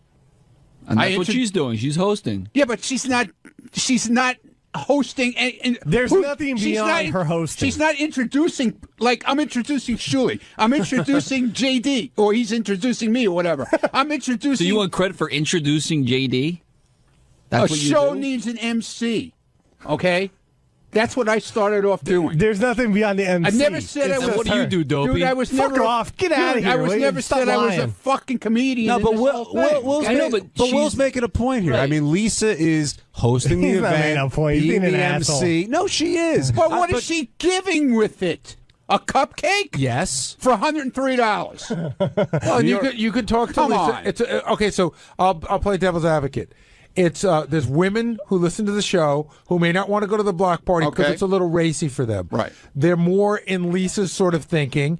They'd like to hang out with Lisa, talk about what it's like to be a woman on the Howard Stern show, and they'd like to. It's a small gathering, like a cocktail party, not a drunken party like the block party is. And Well, it's fine. a symposium, Fine. if you But will. don't knock. Why knock us though? Because he's hammering her. Why bring us into it? I'll tell what you do we why. have to do with it? This is my theory. You guys tell me if I'm off here. I think she brings it in because she feels like you and Scott and JD and other people are kind of on the same level as she is, and if you guys can do it, why can't I do it? Because she brought me into it too for the same reason, I think. But the difference is, John, we are doing a show. What she is doing is not a show. It's showing up at a bakery and hanging out with fans. That's not a show. That's a Q&A. That's a town hall meeting. But okay, so I'll jump on that one, and I'll say there's plenty of people who go to college campuses, and that's all they do is a Q&A. That's fine. That's fine, but don't pull in a comedy show and say this is the same exact thing that I'm doing. It's not. It's just not. There's a show. There's content. Aaron and Dayton, you're on the wrap-up show. Hey, good afternoon again. Can you hear me all right? Yeah. Okay. I just wanted to comment. I mean, during the fight week, of course, we heard that Stuttering John got his ass reamed by Howard for going out and, using the show for personal gain. And at this point in the game, everybody on the show, I mean, with the exception of you, John, I mean, you was, somewhat famous beforehand, but everybody at this point, using the show for personal gain and monetary value. But, and of course, at this, what I'm getting at is, I'm sure she's not making a whole lot of bread, and she's putting at a point where she's, giving a little bit to charity. She's also, paying for a venue. She's probably paying for the wine and all that shit, and she's also like Gary said, part of the show. So all right, so Aaron's sort of defending Lisa here. We pay for a venue. Yeah, I mean, she's good. That's a weird thing to say because whatever she's paying for or not paying for, she will walk away with a profit of some sort. She has no dude, when we overhead, do the really. block party shows, we pay for a venue. Of course. So, I mean... here's a question John and I were kicking around today. If Lisa said, I'm going to be at the coffee shop, for $100 you can come and you get a cupcake and everything, and I'm going to play the violin for an hour. Okay. Would that change your perception of what she's doing? That's a concert. That's a concert. Absolutely. At least she's doing something other than having, 30 people show up and then just sit around and schmooze with them. Anthony, you're on the wrap-up show. Hey, what's going on? I'm a big 𝗛cie fan. I mean, I'm a stand-up comedian. I moved out here to PA from California and just the transition there. But, she's promoting the show because she is bringing she's using the Stern show as saying, I'm bringing the female listeners and trying to make money off that. Because the block party is just completely different from what she's trying to do. She doesn't have an act. So she's using the show to get the female listeners out there to make money. I mean, she's got to rent a car. But why is that wrong? I'm just going to play devil's advocate. Why if you could say that 𝗛cie and Ronnie are using the show to get male listeners to come out and see male-based humor, even though there's a lot of women there as well. So if Lisa feels she's going to talk to female listeners, why is that wrong? But why does she have to make money of it? If she's there to support the show and want a gig, she should be able to be like, hey, I'm 𝗦𝗵cie, come, get listeners to be more attracted to her, not because I need to make some money. Why should the guys from the Block Party make money? Shouldn't they just be, Shuley's a comedian, should because be out there for the joy of making people laugh? Also, would it matter to you? I pay money to go see the Block Party. I pay money to go see the Block Party. I was up in Canada, and I saw the Block Party. It was fucking awesome. It was fun. But Anthony, people don't have to spend money to go to Lisa's event. They just won't go. Right. The reason I wanted to pick up his call is because he said Lisa's scamming people. And I think that's a poor choice of words because I think Lisa's being very upfront about what she's doing. I don't think there's any scam involved. Well, you know what? We should get Jason down here because he said that he feels like she's scamming people big time. But she's being very upfront about it. I mean, I don't think anybody who pays can't walk away surprised with what they're getting. What were you going to say, Benji? Well, would it matter? As I said before, I don't think there's anything wrong, and I think Lisa could say she's putting on an event in a different kind of way, but she's still putting on an event. I don't think there's anything wrong with that, except I felt she was being very hypocritical towards when she was criticizing me. But would you guys say it's any different if, let's say, this cupcake place hired her for an appearance and they paid her? I think that's different because you're not taking money from the listeners. Right. That's a huge difference right there. In other words, the cupcake place paid her. She goes there. Listeners can come for free and meet Lisa. And I think you sort of get the same result, but you're not taking money from the listeners. And I don't think the event itself rubbed people the wrong way. I think the price she came up with, I think, might have rubbed a few people the wrong way. And the word I keep hearing, too, from some people is that there seems to be a sense of entitlement, but I'm not sure for what. Like, Lisa's entitled to make money off the show, or I'm not sure what people think Lisa's entitled to do. But Jason's here. And, Jason, we were just talking about how there was a caller on the line who said he felt that Lisa was scamming people. And I said, well, she's definitely not. That's a poor choice of words. She's being very upfront about what she's doing, but you say she's scamming. So, well, I wouldn't use scamming means like, yeah, she's lying to somebody. I think she's exploiting. I think she's ripping off. I think that she is. We have a fan base that will pay money to be part of the show. Like going to see 𝗛cie and Ronnie's thing. Now, you could say, first of all, I don't even like the fact that their show has been lumped in with this Lisa G thing. They are so two totally separate things, I think it's unfair to them to even lump it in. Lisa made a name for herself from this show in the last 10 years, 5 years, on this show. 7 years. 7 years. But Lisa will tell you that she was been in New York radio for 23 years before this. Yes, but she is not going on other radio shows to promote this. She's promoting Lisa G, as far as I know, from the Howard Stern show, to go and sit and pay money and see her. To me, that is using the goodwill that Howard has built up with the fan base and is exploiting that. And Howard, who is our boss, can put his name on anything and sell it and make money on it. Stephen King could put his name on any piece of crap book and sell it and make money off it. But they have integrity, and they care more about their fans than Lisa does. So why is this getting under your skin so much, Jace? Because you were, like, fuming back Because there. I know this is going to sound corny, but I love our fans. Like, I really do. I was one of them, and I know how easy it is if you wanted to. Will and I don't know if we have the same draw as Lisa, but Will and I can go out and do this too. We could say, hey, come spend $100 and hang out with me and Will. We're not doing anything. We're just hanging out. I personally think it's disgusting to do something like that. You and Will? I don't want to speak for you, Will. Actually, I'll be at Belmont on Saturday. If you want to buy me free beers, I'm more than open to that. I think I think she hasn't earned the right to do what she's doing. I think that she's doing something that, despite people comparing it to the Block Party and other events, that isn't even in the same league as those things. And quite frankly, I'm surprised by a lot of what Howard's let go over the years compared to where he was 10, 15 years ago. Chuck, you're on the wrap-up show. How's it going, John? Hey, Chuck, it's JD's dad. Chuck, who wants to chime in? Is this about the Facebook thing, or is this about the Lisa G thing? He wants the exact address to Facebook. I won't stay on too long. First, I enjoyed your show on the fast food Mania thing the other day.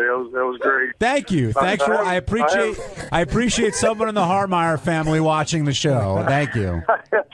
I haven't been able to listen too much to the show, but I wanted to let everybody know that this Friday night I'm going to be at the Fridays in Westchester, and for $50 you can get whatever appetizer you want, and we'll tweet. Hey, Chuck, if I come to you, can I look at like JD's like grammar school pictures and stuff? Can you bring all that crap? Sure. Some of his report cards. It's going to be the eat and tweet. And Chuck, I'm taking from your comments that you think what Lisa's doing isn't right. I think it's hilarious. That anybody would actually pay, but if the event's going to be make some money out of it, more power to her. But so how about the argument that, hey, Lisa's really up front with what she's doing. She's saying exactly what it is. I mean, why do you think somebody's being taken advantage of in the sense that somebody says, hey, I want to meet Lisa G. I'm willing to pay that kind of money. You're taking advantages of people's passion to this show that she had, of course, a part of in it because she works here and contributes to the show. But this isn't this is. But you're not going to You're not going to meet Howard. That's a given. But someone could think that there's one person closer to Howard, and it doesn't somehow matter. They'll work themselves in. You've been with the show since the very beginning. Again, I just remember, and I'm a crazy fan. I admit it. I was a crazy fan, just like half the people who have been hired here. And I would have paid untold amount of money to meet you or to meet, Sal, or I would have waited in line, or got excited to meet High Pitch Eric. And yes, at the end of the day, there's really no one to blame but the person partying with their money who chooses to go to this thing. But she is putting the minimal amount of effort into it. Like even what you were describing, the Chuck stat, if he brought pictures of JD, that's already providing more content than Lisa G is providing. And the report card's an extra. Steve and I were joking the other day, maybe we should sell tickets to us arguing about TV shows. We argue about TV shows all the time. Again, that's still providing more content than what Lisa G appears to be providing at this stupid thing where she is telling our fans, asking our fans to pay money to meet me. She's being very upfront. 10% of the net is going to charity, and that's very generous of her. But I think it's exploitative. I think it's as exploitative as if Howard started putting out junk with his name on it. Chuck, I gotta let you go because a bunch of people on the horn. Anything else you want to say? Give me the horn. Give me the horn. I enjoy the show. Have a good day. Thanks, Chuck. Go check out the Pirates take on the Reds. Ralph Cirella, you're on the wrap-up show. Hey, now. Hi, Ralphie. This is all very muddy. I mean, if you allow for one, you have to allow for all. I mean, whether it's money for a cupcake or money to see a train wreck, it's what people want to pay. And I don't see why Lisa is being, who's Jason to decide what her appearing somewhere is worth to somebody. Well, Ralph, the reason why this whole thing started is because Howard says it bothers him and he doesn't know why. So you're pretty close to Howard. Why do you think it bothers him? Well, listen, I know what Jason's saying in the sense of like, hey, she's not doing much. She's just coming there and showing up. But you know what? That's what an evening with Bill Cosby. Bill Cosby just shows up. Maybe people want to go there for Lisa's personality. Maybe she's going to give recipes. I don't know what the fuck she's going to do there, but I don't know how that's any different than the block party. But you don't know how that's different than the block party. Hold on. No, I don't. We'll explain that in a second. But all that being said, Ralph, Gary's question is a good one. Like, why does this get under Howard's skin versus the block party, versus the TV shows, versus Benji's song, Bill versus Cosby, all the other stuff? Why do you think this is irking Howard? Because this isn't, maybe because the block party is such a train wreck that it provides content on the show. Ronnie goes out there and acts like an idiot, and you've got tape of it, and Howard TV is filming it, and it provides content for the Howard Stern show. But I think it just sends signals to you can't allow one and not allow the other. Like, who are you guys to sit there and decide? Like, okay, well, first of all, we don't. Howard does. Yeah, but Ralph, wouldn't you agree that? And I was going to get into this a little bit, but you brought it up. Wouldn't you say on this show there's different rules for different people? Absolutely, yeah. So then when you say you have to allow for one, you have to allow for another, really, Howard's running a monarchy. He has to allow for whatever he wants. Yeah, I mean, Artie used to get away with crap that none of us could get away with. That's right. And because he was Artie. Yeah, and that worked out really well. Well, I'm just saying that's what happens under that. Anybody could do whatever anybody wants rule. What Artie was allowed to get away with business-wise had nothing to do with what happened No, here. he got away with a ton of stuff here that we got. If I slept in the office as much as he slept on the air, I don't think I would have been treated with the same kid gloves. Absolutely, because you're not as funny as Artie. No, I'm not. Right. The people are treated differently here. Yeah.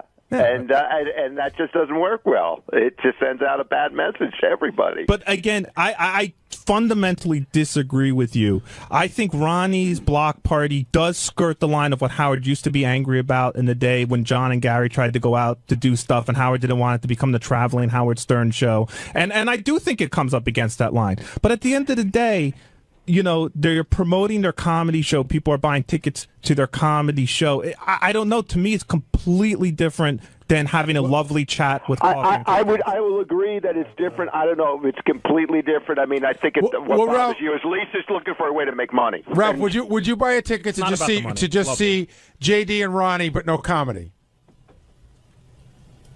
I wouldn't even do that. Me, Gary. Last question: is Howard going to put an end to all this stuff?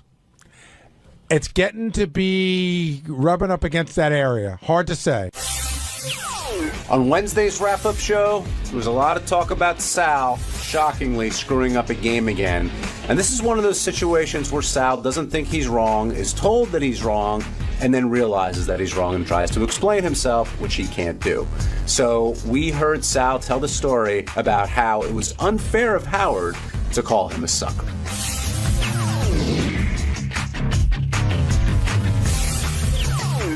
Now joining us on the wrap-up show, the great Sal Governale, who said, Howard, you're a sucker at least 20 times today. Actually, Sal, you refused to say it. That's right. Those were the drops being played, but... Why won't you repeat? Why wouldn't I say it? Yeah, repeat after Howard. Because I wouldn't. It wasn't true. If I did something where he felt like a sucker, I would have said it. Sal, do you feel like the show was used at all in order for you to get those teeth? Or do you think they're two independent things? Yes, absolutely. I made that perfectly clear on your wrap-up show last time. I said it's inevitable. There's certainly a bartership deal. People are not stupid. The guy was a fan of the show. And I certainly got a break because he was a fan, which is understandable. But we discussed it wasn't a break. Right, then the break comes back and bites you on the ass. Nothing is ever really a break. There's a price to be paid, whether it's monetarily or getting the shit kicked out of you by Howard Stern. There's a price to pay, and I've learned it the hard way. Sal and I talked a little bit today. I was explaining that some of the money was for the actual physical things needed to do this, and the rest of the money was free. Yeah. So Sal didn't really get a break. He really got the dental work for free. Right. And I explained to him that, as Sal said, nobody gives you something for free for nothing. They're always looking for something. Let me take a step back on this. Sal, do you feel you were unfairly blamed for the problems with the Bigfoot game? Because that's how this all started. At first, I thought I was. But listen, I'm the one who created the game. The glitch was there. Guilty as charged. But you said you double-checked it. What did you mean by that? I double-check all my work. In this particular case, and I don't know why. I don't know why I do these things, but I always give my... That seems to be the mantra this week. I heard Tim saying that earlier in the week. It's almost like, how people have a guardian angel? I have like a guardian bully. When I'm going... A black cloud? Yeah, when I'm going in the right direction, somebody's kicking me in the balls, just throwing my mind off a little bit, because I always give my CDs to Scott to double-check. And like when Howard asked me, did Scott double-check this one? I said, no. And that's when it hit me. I'm like, he didn't double-check this one. I did, but inevitably it was a screw-up on my part. It's always better to give your stuff to Scott, because then when it screws up, you could blame Scott. Right. What happened was there was a glitch. You saw it. Then you went back and saw that there was a track there. But what we figured out is that Bigfoot's answer was so short right? Like it didn't register as a track. It was a track, but it just goes from one track to the next so quickly, which Richard knew, and he said, Sal just sort of forgot you got to add a little time. And by the way, yes, to say something nice about Scott Salem, that's the kind of crap he really catches. Right. Like I gave him all the impression stuff, and he called me in. He's like, "Wow, the levels on this are really off on one of them," and we listened to it. And I'm like, "Good call," and he fixed it, and that's. And that was my mistake. So I took back that game and double checked that one, and I had Scott check it. As a matter of fact, I went to Gary today and I said, Gary, give me all the games back. So I'm going through every single game right now as well. There was a great moment though where the game fucked up, so I just start yelling Sal to just see where he is. Sal was on his way in, but Howard did play the answer, but Sal didn't realize there was a fuck-up. So Sal starts yelling at me, you owe me a fucking apology, asshole. Fuck you.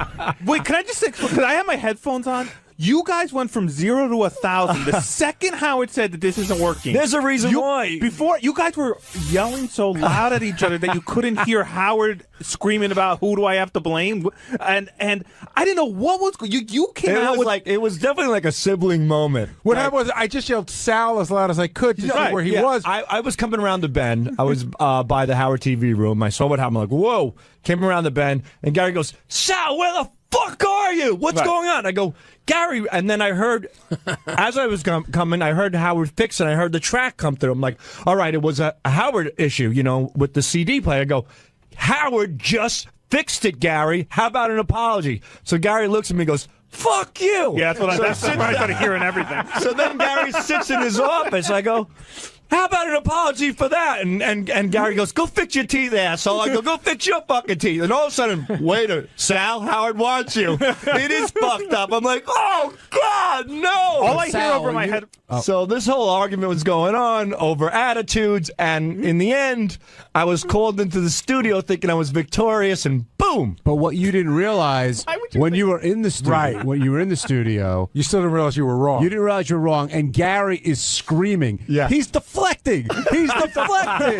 And I mean, you were charged up, Gary. Oh, yeah. Well, yeah, he was trying to make it go somewhere else, but you didn't realize you were wrong. So you were, no, Howard, I don't know what you're wrong. Yeah. And then I was sitting there going, oh, my God, Sal's really digging the hole deeper because he doesn't know he's wrong yet. Yeah. How did you not know you were wrong, though? Like in what? Well, I was arguing with Gary. I got called in, and I thought Howard called. I thought somebody sent up a note that Gary and Sal are fighting over the track. So in my mind, I'm thinking, all right, I'm going to go in, and then Gary's going to get called in, and Gary apologized to Sal. Here I am thinking it's going to be that way. And by the way, I just want to say, the desperation move if I'm beating you is you bring up the sleeping. I know, dude. That was 4 years. I mean, how old is that? Hey, listen, where am I going to go? I get it. Yeah. I get it. You're drowning and you grab at anything. Anything. But what really, I think, really changed it was, one, I think Howard saw your point a little bit, and I think you were starting to cry. No, I wasn't. That's why I ran in. I got worked up, but I certainly wasn't starting to cry. I wasn't going to run in with the camera until I looked at the monitor and saw how worked up you were. And I'm like, I better get the fuck in there. What was bringing you to tears? The fact that Howard thought you were lying? Or were you emotional in any way? Sal, you were over the top at a certain point. It was the whole sucker thing, and he said you outsmarted me. I would never. That's just it's impossible. Well, no, it's not. It's impossible to outsmart Howard Stern, in my opinion. Yes, in any capacity. Yes, that's what I'm saying. So. And he kept going with that and the whole Howard Sucker thing, and I'm like, this is just crazy, and that's why I just snapped. And he threatened to break up you and Richard. And I know to you that's blasphemy, but it seemed like it might be going there. If it goes there, it goes there, and you know what? You'll see the results. Richard and I are a think tank. We work every day. We bounce ideas off of each other. We work great together. It's like breaking up Captain and Tennille. Is that a bad thing? Sal, actually, they got divorced, and she had a much better career. Sal, if this happens, it's like breaking up Donnie Marie. Keep your mouth shut, because the way Howard described it on the air, you will be getting your own office, and Richard will be sharing an office with I would Scott. hate that. I would hate. You would rather share with Scott? I would be in a bathroom with Richard. I would be in a dumpster with Richard. But if you and Richard together isn't an option, wouldn't you rather be alone than be paired up with Scott the engineer? I don't know.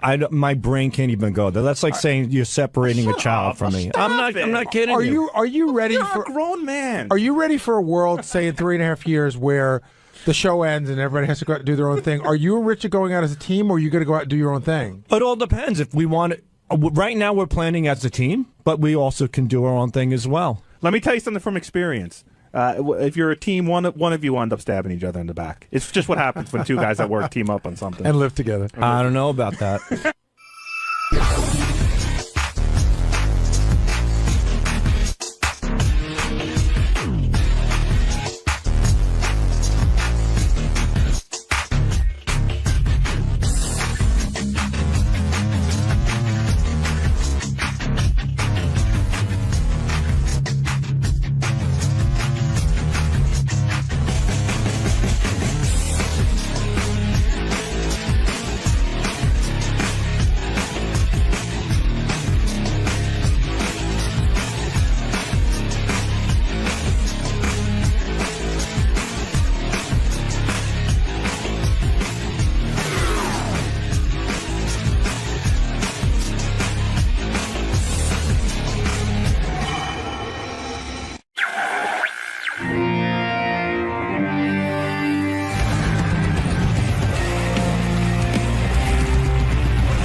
Another old friend of the show.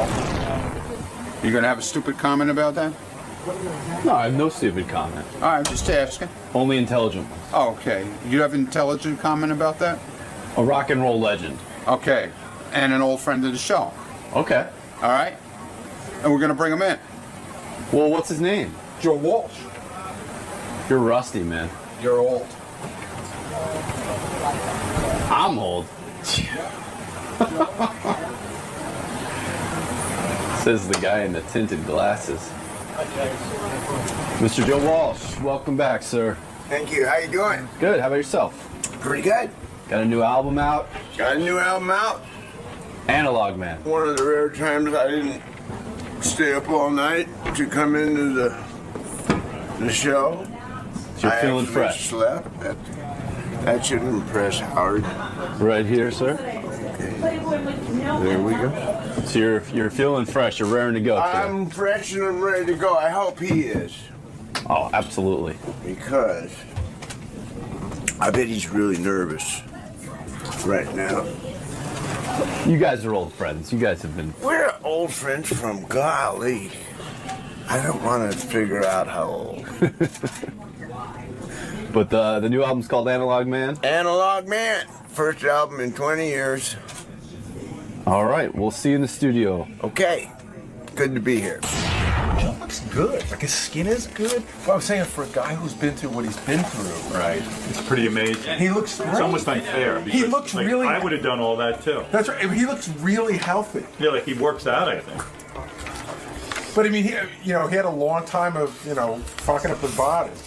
Analog Man is his first solo album in 20 years. He says his wife is the one that got him back in the studio. It's Ringo Starr's sister-in-law, by the way, his wife of 3 years now. Yeah, isn't that weird? Yeah. He sounds very happy, he's healthy, he's sober, he loves his new wife, everything's great. Do you almost think musically like Joe's in his own sort of genre? Like, I was thinking about this, just to discuss a little bit. Like, he's not like a Led Zeppelin guy. He's not huge. He's not like a super, but Right. he's been in a super group. Yeah. But he's been big on his own. But he's overlooked, kind of. Oh yeah, like when you talk about the top 10 greatest guitarists of all times, why Joe's name is, it's always like Buddy Guy. Yeah. It's a lot of old black guys. I think a lot of people took him out of the running because he was such a goof. That's right. Right. No, he did act goofy for a long time. Sorry, go ahead. He talks about how he talks to Ringo Starr for advice. He's very unaffected by his fame. Stevie Nicks, clearly sounds like she's still in love with him. She says that they broke up because they both have heavy cocaine addictions. But basically says he was the love of her life, and he's the only man she'll ever really love. Something like that. It was pretty quiet. I mean, I hadn't heard it. But I knew about the Don Henley thing, but I never knew about her and Joe. Joe, come on in. Joe Walsh from the legendary Eagles, of course. Look at you. Gary's salivating over here. You look good, my man. Take a seat. Hi, how are you? He looks real good. Good to see you. Yeah, he does look good. You know, you look good. Are you amazed? Like, you know, you're so healthy now. You look terrific. You look like a different man from the guy I knew back when. I am. You are a completely different man. Yeah. Yeah, and it's strange even being in the room with you now because it's a whole different energy. I never That's knew. because I didn't stay up all night. Well, I never knew the Joe I was going to get. Yeah. Do you ever go back and look at your old appearances, whether it's on this show or wherever you were, where you were really completely fucked up and on, you know, you were drinking? I don't even know back then. Were you just drinking or were you coking and heroin and whatever you had? Really? It was what I did. Right. Till you were out, and then I left. Did you ever figure out, to be serious, did you ever figure out what it was that kind of made you crazy enough to want to destroy your body and destroy your mind? I mean, there had to be something really behind that, right? Well, being an alcoholic. No, but I'm saying there's a reason one becomes an alcoholic, don't you think? Or do you think it's just a disease that randomly hits somebody? I always think there's some psychological basis that your father was even, like, maybe it goes back to your parents. It is probably hereditary, yeah. But I tell you what happened for me. Right. I wrote some songs that were pretty good. Right. When I was high. James Gang Rides Again came out, did really good. Right. Made that when I was high. So I made a mistake of thinking it was a winning formula. Right. I played some concerts in front of people when I was high, and they loved you. Well, they were high too, but right. you know, yeah. but then later, you know, when I didn't do an album, when I did an album that didn't do so good, I thought, well, I'm not nearly high enough. Right. Oh. And I chased it. Robin. Hey. Hey. Hi. But was it the kind of thing where you see, you strike me as a happy-go-lucky kind of guy, but the truth is you're not, because all of that stuff what you're describing is a guy who really wants to be successful. That success was so important to you that you said, oh, I know the winning formula. I'll drink, I'll get high, and then I'll write great music. So it really did matter to you whether you were successful or not. You weren't sort of a happy-go-lucky guy. Maybe it was a reaction to, oh, my God, maybe this will be the secret to my success. You were really hungry for success. Very subtly. Yeah. All of that stuff convinces you that you can't do anything without it. Right. And it's got you. You think that's it? Yeah. It's that simple? Yeah. You don't think it was your relationship with your parents? I mean, I don't know what it was like for you living at home. I don't know. You know, every case is different. If you grew up in an alcoholic family, chances are you're going to be alcoholic. Your mom and dad were alcoholics? There's always that at different times, yeah. Right. So when you see drinking as part of the family life, it doesn't seem like such a bad thing to be doing. When I grew up, it was the 50s, and we would have these family picnics, and everybody drank. Including you. My aunts drank, my uncles drank, my cousins drank. If you were an adult, adults drank. Right. That was just the norm when I was a kid. And it occurred to me that my whole family probably has been rip-roaring drunk for the last 500 years. Right. That was just the norm. How hard was it for you to get sober? Hardest thing I ever did. Yeah, and now you're happy, right? I hear reports on you, because I care about you, and when I hear you're so happy now, I really do get happy for you, because, you know, think about all your contemporaries. A lot of guys died who were even less fucked up than you. A lot of guys we know aren't around anymore. Yeah. Who you thinking about that didn't make it? I'm thinking 𝗛𝗵cie. Kennison. Right. And Keith Moon. And it's kind of sad, too, because if you get that second chance, if you live long enough and you kind of get sober, you go, wow, you think about those guys. They were cut down in their prime. Yeah. And do you think music... See, I happen to think you're one of the greatest guitar players, and I'm not saying it because you're here, but I do. I think the riffs and the songs you came up with were brilliant, especially James Gang stuff, and then when you went to the Eagles, I felt you really improved that band, like, tenfold. But yet, do you think... when it comes to, I don't know, the rock and roll intelligentsia or whoever they are, but do you think, or critics, do you think, yeah, do you think you get criticized or you're not thought of right up there in the upper echelon because your past behavior, because you were so drunk and so outrageous? Do you think that your legend got kind of knocked down to a degree? Were you taken less seriously? I'm not really concerned with that. But you are. Because you're the guy who sat there and drank because you destroyed your own body because you thought that was the formula for success. So you do care about your place in history, right? Musically. Yeah, but I'm not done yet. No, I know you're not. But I'm saying, I don't, when I see the list in Rolling Stone of the top 10 guitarists in the world. Joe's not on it? Yeah, and I don't quite know why. You really are. Do you still practice your guitar every day? Yeah. It's that important to you? I try and play every day, yeah. Is it true you take guitar lessons to this day? That you still take guitar lessons? I'll sit down with somebody, yeah. I'll sit down with somebody and ask them, how in the world do you play that? Like Brad Paisley. Right. I'll sit down with him and say, hey, man. Why is that? Because you can't figure out how he did that? Well, probably, but it saved me 5 or 6 hours if I just ask him. But does anyone ever come to you and say, hey, Joe, teach me how to play? Teach me how to do that? Not really, but does that bother you? Bothers me. You're the guy who should be giving guitar lessons, not getting guitar lessons. Well, you know what I'm saying? Who does he think is the greatest? Who are your heroes musically? I've never asked you that. You were always too drunk. Couldn't get a straight answer out of you. Do you have musical heroes? No, I had heroes then. They were just different ones. Jim Beam. Yeah. Seriously, who are your heroes?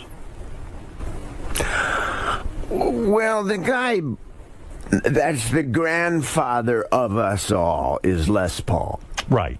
Yeah. The guy who really invented the guitar, the electric guitar, right? The pickup and echo and multi-track recording. Did you get to know him? I knew Les, yeah. Yeah. Were you happy with the inventions and what he did to the guitar? Because you're a guy who in your new album you talk about analog, man. You can't stand all the new technology. It's kind of like I'm just a regular guy. I don't know from all this technology. Well, I'm not against it. I'm not an old analog fart who came out of the woods. Right. I don't think analog's better. It's just, you got to admit. But you're upset with technology. You don't like now in the Eagles that your fellow Eagle members sit in a studio and they use all these Pro Tools and everything else. It actually slows down the music making process. It changes it. It makes it more complicated. Easier. Here's two things it does, okay? Okay. One is you can fix anything. Which is bad. Bad, I think. Temptation to fix everything. You lose the soul of the music, don't you? If we'd had Pro Tools when we were doing Hotel California, we'd still be working on Hotel California. Because what you're saying is Hotel California has imperfections, so to speak. And those imperfections are kind of the cool things about it. The charm. Human. And so when you get in the studio now with the Eagles, they sit and go, wait a second, that note's just a little bit out of tune or it's a little bit off. Let's fix it.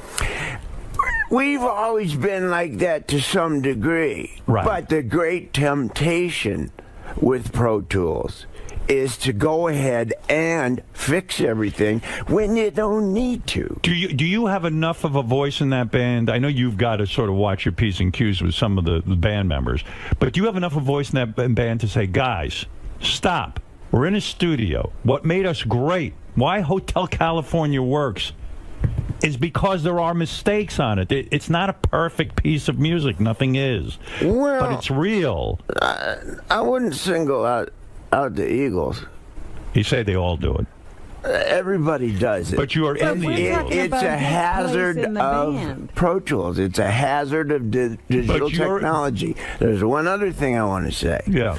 The temptation with digital technology is to start with a drum machine. Right. That's virtual. Yes. And put that down. And then build up the track with virtual instruments, which are all in the computer, and build up the thing like a kit. And it never sounds quite as good. No. In the old days, you got some guys in a room, you mic'd them, and you pushed record, and you got the performance. Right, and isn't there something that comes out of that performance when a guy's sitting there, a drummer live, and all of a sudden he goes, wait a second, I have an idea. What if I hit it this way? Or you go, wait, I got a better riff. Or that's the magic of being in the studio with a bunch of guys. That's rock and roll from 1954 to 1962. But when you recorded the last Eagles album, and by the way, the album did well. I mean, there was an experiment, too. You sold it through Walmart, and it sold really, really well. And this is a tough day and age to sell music. Yeah. So the experience for you was not the same. Were you all in the studio at the same time, or was it all done with building it up one at a time? There's a temptation, right, to do it that way. Do you put up a protest in the band, or you just go along with the flow? I go along with the flow. We do it various ways depending on what we're trying to accomplish. Is it liberating now that you have a solo record out because you don't have to deal with the, I'm not going to call it nonsense, but the politics of the Eagles? Is it a liberating experience for you to go in and do it your way? It's what do I say? Yeah, but I mean, for all of us, I mean, Don's down in Nashville doing his own thing, recording. Glenn made an album. But for you get to do it your way now. I get to do it my way, yeah. Is there a part of you that goes, I'll show these fucking guys how an album should be made? Nah. Never? Nah. There's no anger there, no bitterness? Nah. Have you given up all your friends from the old days? In other words, you used to come in with a boatload of characters that were hanging around. I'm talking about the days when you got my entourage. You had an entourage of guys who could drink you under the table. You know, there was the bass player, Rick the bass player. Are you done with those guys? Are they bad influences, so to speak, on you, or triggers for you? Well, Rick's exempt. Right. He plays with Neil Young now. Yes. He's cleaned up. He's doing great. That's good. For him. Yeah. Yeah. You have to change all your friends. I know. You have to. Yeah, or else you get sucked into the vortex. Yeah. Yeah. Well, you were another one. We felt like we were the friends that got, and we never did all that stuff with you. Yeah, but we were good for a while, you didn't come see us. Yeah, well, we part of the problem. Someone stole my identity, Robbie. Yeah. You know, when I was thinking about you, there was a great... I know you're happily married now. You've been married, what, 3 years? 3 years. Oddly enough, to Ringo Starr's sister-in-law? No. Wait, your wife is... Are you sure? Do you know who you're married to? What is he, Ringo? Yes, I do. Who are you married to? My wife is the little sister of Ringo's wife. Barbara Bach? Right. Yes. And you are now happily married. It's the part of me that was missing. Because I remember you in the old days. You know, listen, you were high, and women were commodities. You used a lot of women, and they used you. I mean, it was a mutual use. They used you for your fame and your money and your power. Well, sometimes I think Joe forgot when he was on the road that he had another woman somewhere. Right. But did you have a whole epiphany about women like that changed your attitude toward women too?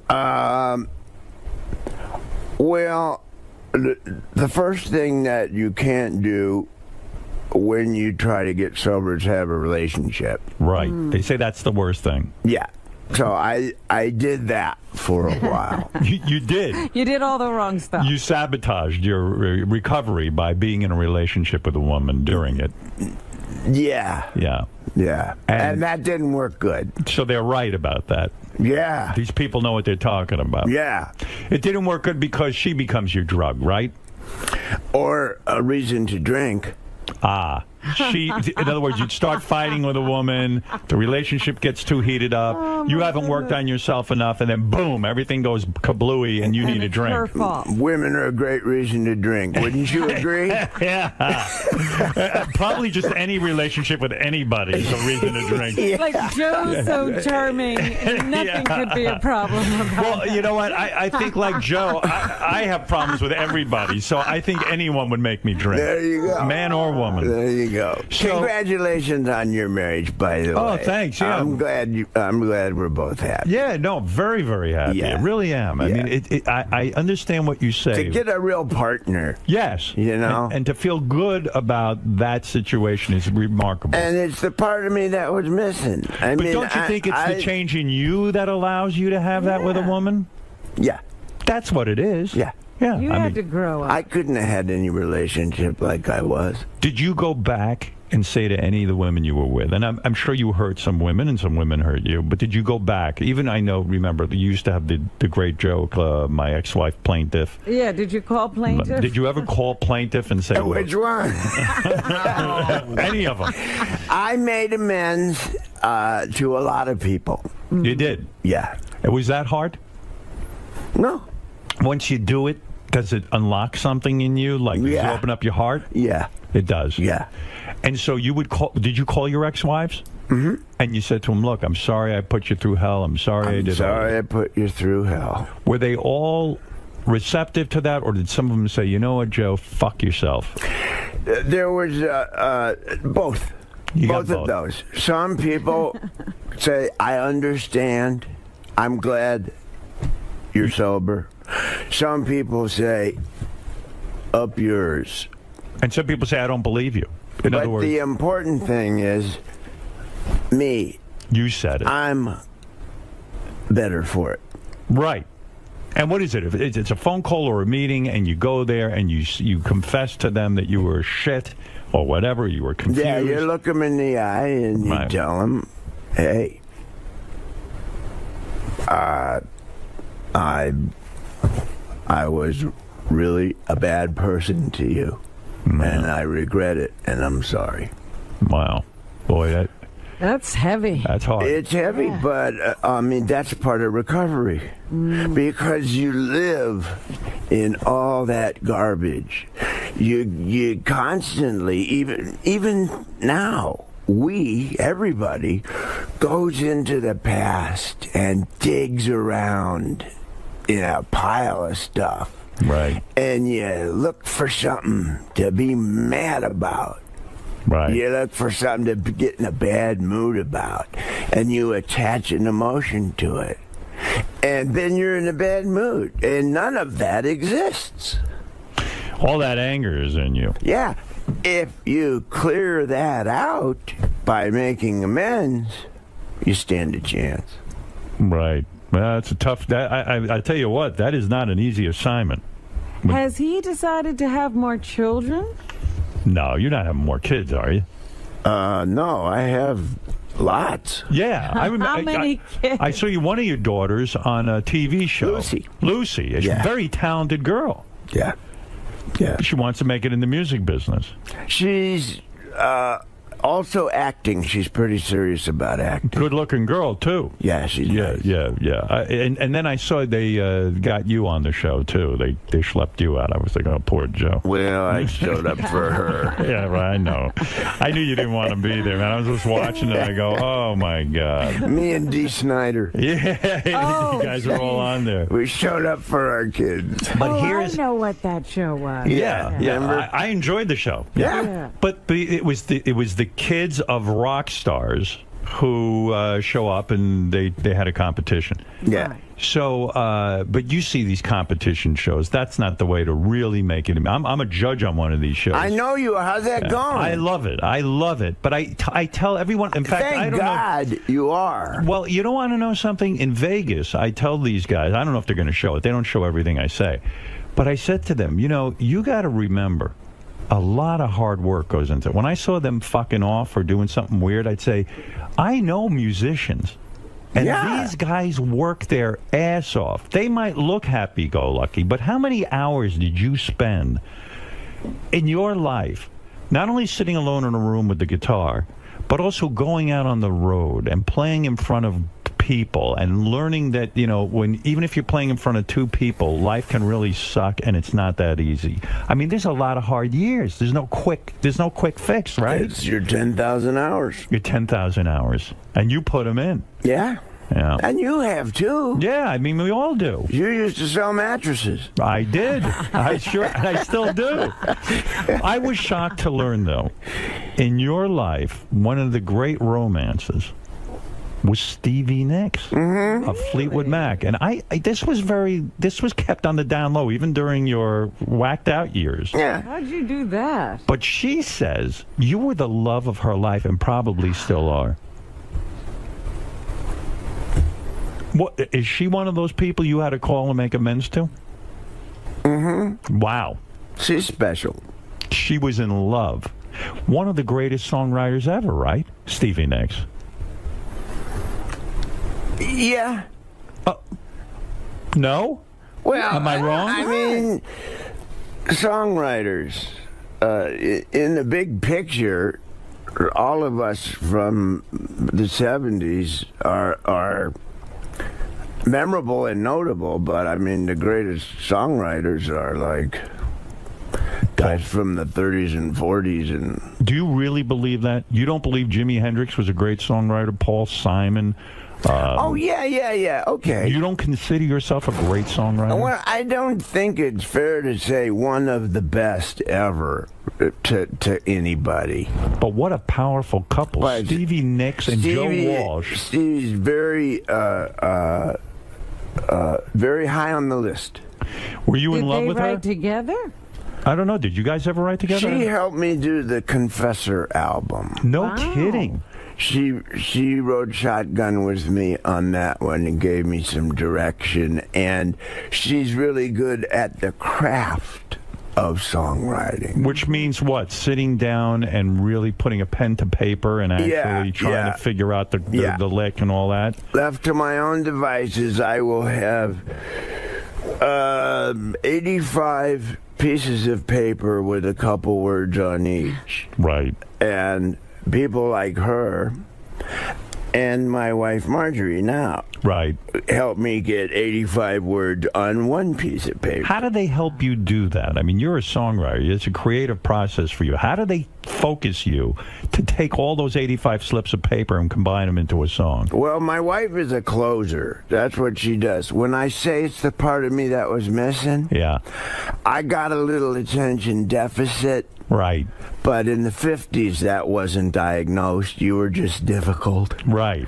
But I got it. Yeah. You know, I see that in one of my sons. I learned about it, and I had it screaming in the 50s. It's one of those things that affects you where you can't keep your mind on one thing. You can't complete tasks. I have a great idea, fantastic idea, and I get it started. And wait a minute, I have another idea. So there it sits. You know, I'm reading a book about this. It's called Get Things Done. Yeah. Do you ever read this book? No. I just started reading it. I just learned about it. Yeah, so I have great ideas lying all over the place. And what do you do? Do you speak into a little tape recorder? And how does the songwriting process go for Joe Walsh personally? Would you be fucking around with your guitar? You start to, pick at a few notes and go, that's cool? Or do you hear the song in your head first? You once told me years ago, you always have a song in your head. Yeah. Yeah. But how do you get it out physically? Because don't you go, oh, my God, this is good. I don't want to lose this. What do you do? What's the first thing you do? So you don't forget it. Well, you can carry around a little recorder. Do you do that? And put ideas down. When I remember to, yeah. Because you need a giant inbox, so to speak. And then, but by that I mean you need a place that whenever you get an idea, you just put it in there so you don't have to sit and worry. Didn't that worry you when you had a great hook or something and you'd say, oh, shit, I can't forget it, I can't.